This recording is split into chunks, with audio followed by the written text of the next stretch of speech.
Bienvenidos a nuestra quinta sesión del cuarto módulo de claves y conclusiones en la importancia de la Biblia. Y en esta ocasión vamos a seguir hablando de las cosas en las que hay que detenerse. Y vamos a trabajar nuestro quinto aspecto que tiene que ver con las cosas que son diferentes. Y en esta ocasión vamos a trabajar con tres aspectos bien puntuales. Número 1, pero yo os digo. Número 2, algunas parábolas importantes en la Biblia. Y número 3, las ironías. O sea que vamos a seguir trabajando con las figuras de dicción que aparecen en la Biblia. Bien, comencemos con el primer punto. Pero yo os digo. Bueno, esta es una expresión bien interesante porque es una expresión que utilizó Jesucristo y básicamente lo vamos a encontrar diciendo esto en Mateo 5. 5 veces en Mateo 5 vamos a encontrar al Señor diciendo, pero yo os digo. Y en cada una de las 5 ocasiones se está refiriendo a cosas que antes fueron dichas y déjame decirte, no eran cualquier cosas a las que él hacía referencia, sino 5 mandamientos, leyes que estaban escritas en la ley de Moisés. 5 mandamientos y que ahora él dice, os fue dicho antiguamente, pero ahora yo os digo. Es decir, quiero resaltar no solamente el hecho de que él tiene la autoridad para poder describir la ley o los mandamientos, siendo que Jesucristo es Dios siendo hombre, sino que también quiero hacer referencia al hecho de que él clarifica las escrituras. Al él decir, pero yo os digo, está de alguna manera aclarando realmente lo que significa el pasaje. Esto es muy importante, familia, porque muchas veces nosotros tenemos que entender no solamente la letra, sino lo que significa el pasaje. Porque tú oyes, como antiguamente oían los demás, por ejemplo, en el versículo 21, oísteis que fue dicho a los antiguos, no matarás. Y obviamente cualquiera que se ponga delante de ese mandamiento dirá, bueno, pues yo pasé la prueba porque yo no he matado a nadie. Yo no soy un asesino. Y si te pones a dar cuenta, hoy en día es mucha gente la que dice, bueno, pero yo no mato, yo no robo, yo no sé qué. Y la verdad es que no es eso lo que la Biblia quiere decirnos.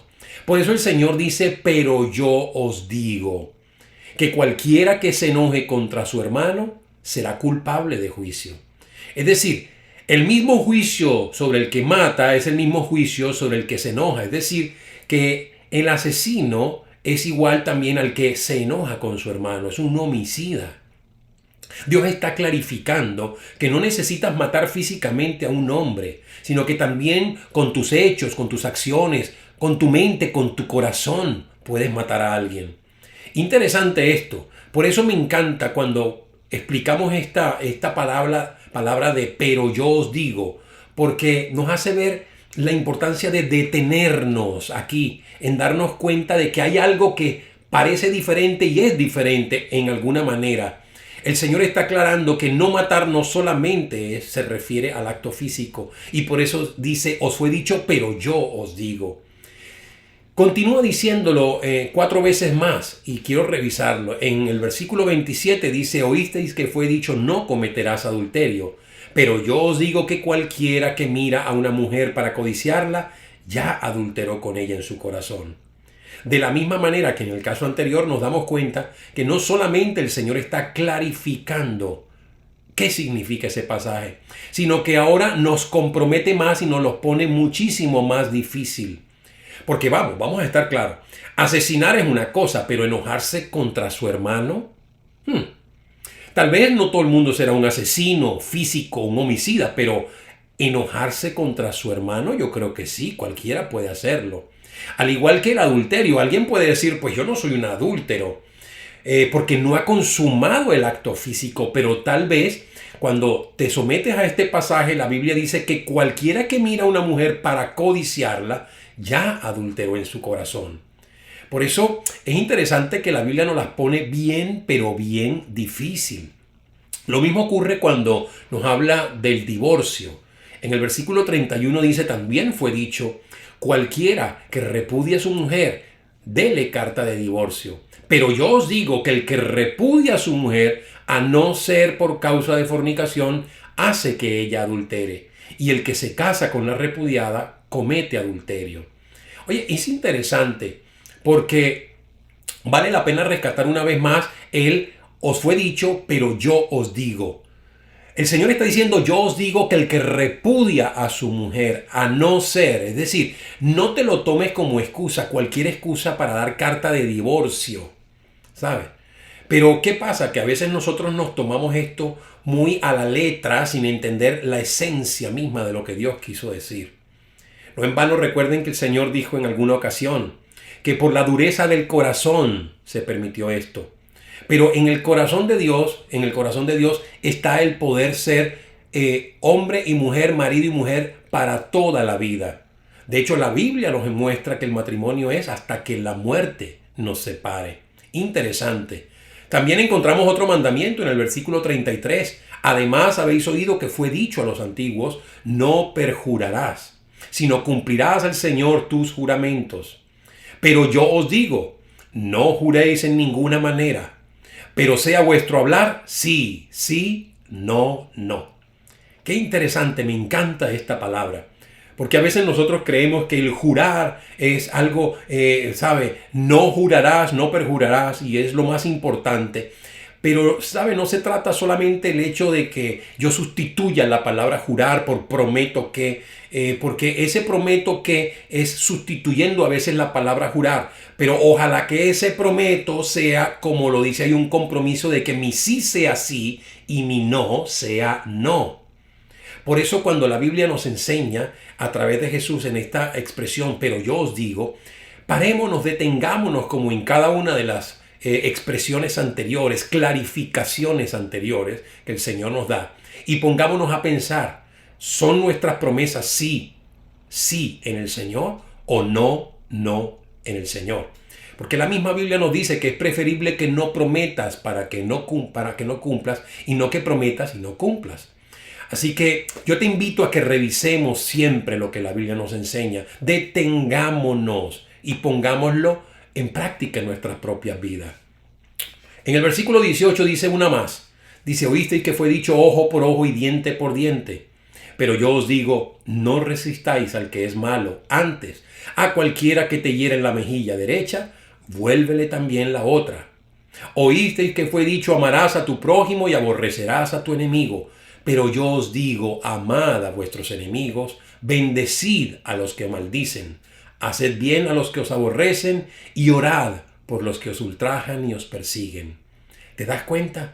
Esta creo que es la más fuerte de todas, en el sentido de que ojo por ojo y diente por diente suena como más interesante.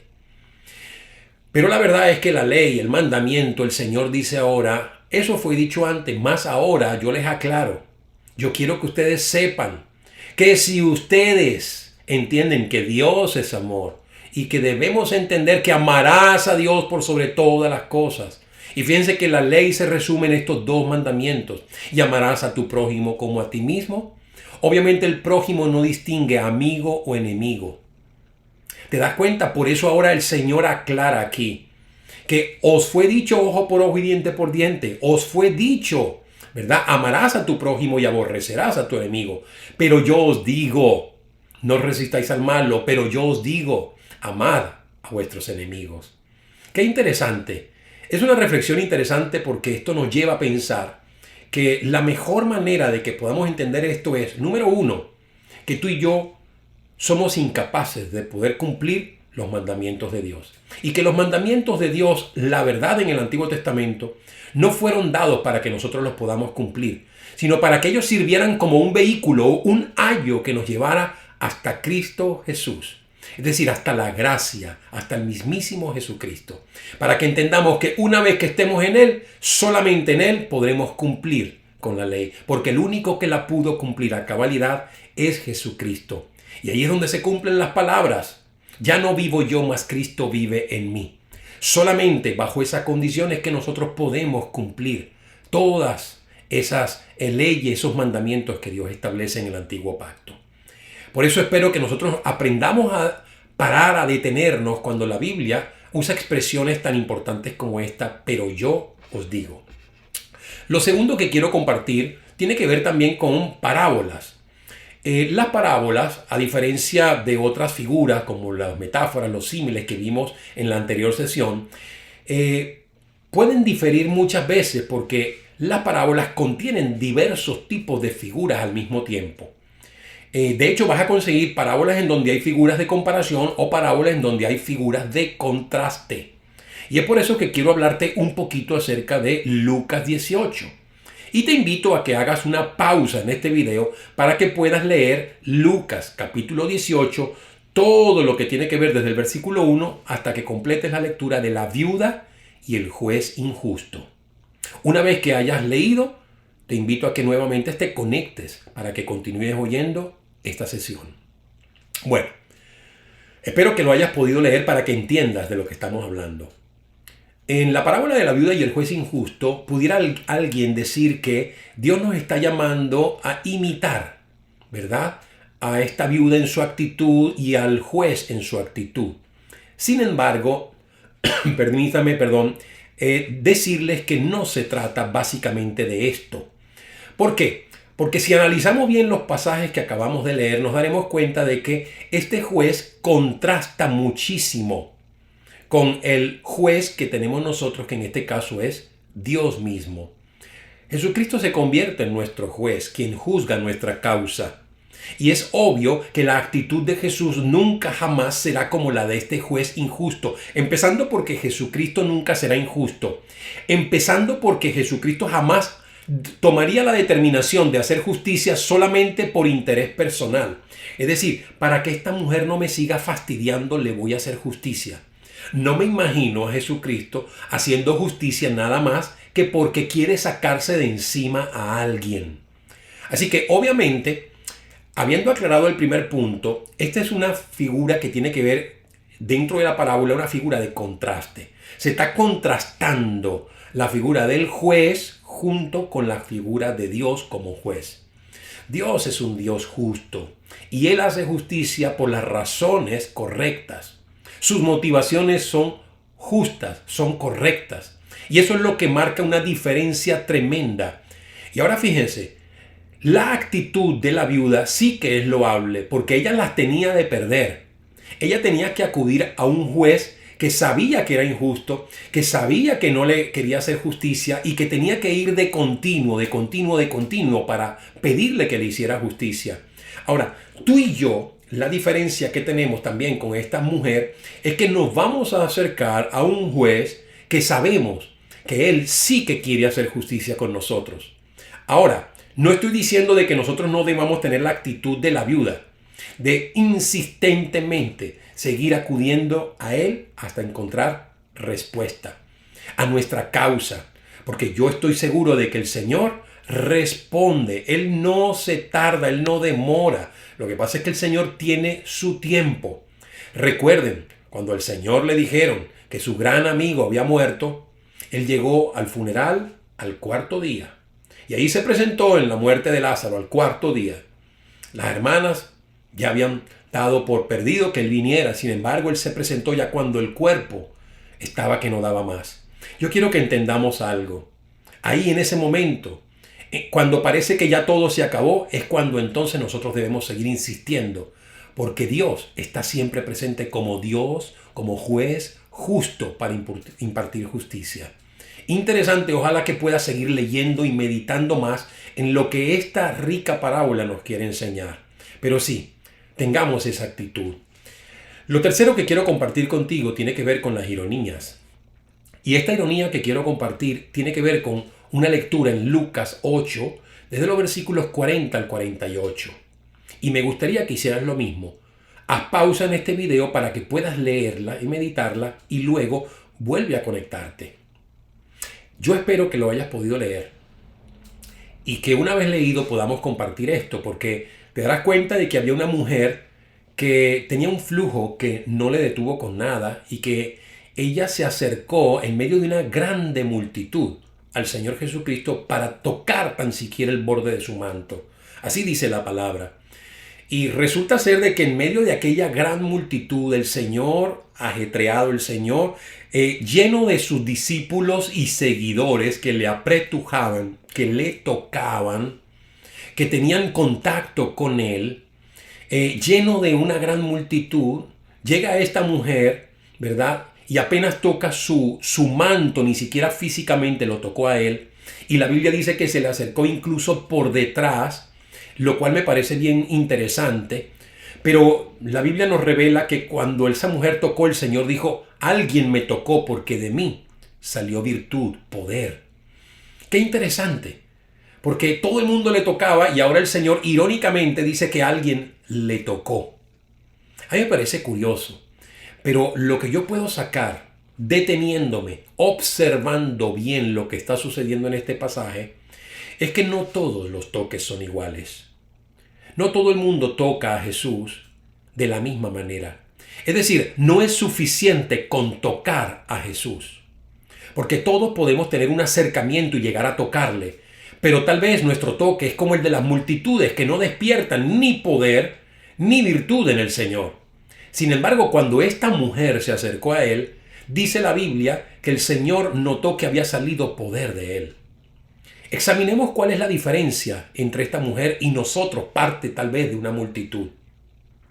Las multitudes estamos acostumbradas a tener el toque del Señor, tal vez, sin esperar de repente ese toque tan especial, ese toque de poder. Esta mujer necesitaba una sanidad divina. A diferencia de nosotros, ella no estaba acostumbrada a Jesús ni le conocía. Había oído que había un tal Jesús que sanaba a los enfermos. Así que ella estuvo dispuesta a probar algo más en su vida que le trajera alguna respuesta. Ella estaba tan desesperada porque tenía 12 años con una enfermedad que la convertía en una mujer execrada. La sociedad la rechazaba, se sentía acomplejada, mal, turbada al 100%, porque ese flujo de sangre simbolizaba una inmundicia tremenda para el tiempo que ella vivía. Obviamente, en el contexto hebreo, una mujer menstruosa era considerada inmunda en los días de menstruación. Ahora imagínense esta mujer con 12 años de un flujo que no le paraba con nada. Dice la Biblia que lo había intentado todo, que lo había gastado todo en médicos y nada había resultado. Ahora quiero que entendamos algo. En este caso Dios permite que esto sea así porque Dios quiere mostrar algo importante. Por eso te invito a que siempre nos detengamos en este tipo de pasajes para reflexionar, para pensar qué puede estarnos enseñando la Biblia. Y lo que yo obtengo es lo siguiente, que el Señor permitió que esto fuese así, porque qué tal que esa mujer, y piénsalo conmigo por un momento, hubiese obtenido sanidad de alguno de los médicos. ¿Habría conocido a Jesús en algún momento? Posiblemente no. Entonces Dios permite que a veces nosotros, como decía alguien, llegar a tocar bien bajo. Llegue a tocar bien bajo para que nosotros aprendamos a mirar en la dirección correcta. Entonces, en ese sentido, yo no quiero que nosotros nos hagamos ideas equivocadas de que Dios no quiere nada con los médicos o Dios sí quiere algo con los médicos, que los médicos son importantísimos, pero dejamos afuera a Dios. No, yo quiero aclarar algo. Dios, hagas lo que hagas, tiene que ser el centro y la motivación primaria. Aún si tuvieras que ir a un médico, deberías poner tu confianza en el Dios de los médicos y no en el médico que está a la disposición de Dios, sino Dios primeramente, al sanador y no a la sanidad, como lo hemos dicho anteriormente. Por lo tanto, yo te invito a que pienses lo importante que es, ¿verdad? Leer cosas como esta ironía tan tremenda, que una mujer que no conociendo a Jesús, que en medio de una circunstancia tan adversa, se mete en medio de la multitud sabiendo que va a ser rechazada, que va a ser definitivamente maltratada por su condición y que a fin de cuentas, como sea, logra llegar y tocar el manto de Jesús. Eso es algo que Dios valoró tremendamente. Y eso se cuenta generación tras generación, para que eso quede ahí grabado en las palabras de la Escritura, para que recordemos que basta que nosotros entendamos la importancia que tiene un verdadero toque. No ese toque del día a día, tal vez de costumbre, de hábito, sino ese toque de querer acercarnos al Señor con verdadera necesidad. Porque cuando nosotros más nos acercamos al Señor con necesidad, es cuando más nosotros vamos a encontrar respuestas en Él. Porque Dios sabe que no necesita médico sino el que está enfermo. Y que cuando Él ve que alguien va en busca de Él, entonces Él acude en su ayuda. Espero pues que nosotros podamos haber sacado provecho de estos principios tan importantes que tienen que ver con las cosas que son diferentes. Y bueno, vamos a continuar con la próxima sesión. Creo que ya tenemos la última, sexta sesión, que trabajaremos las cosas en las que vamos a encontrar vivencias para tener una experiencia de vida cristiana enriquecedora. Espero que hayas podido sacar provecho de esta sesión y que Dios te bendiga.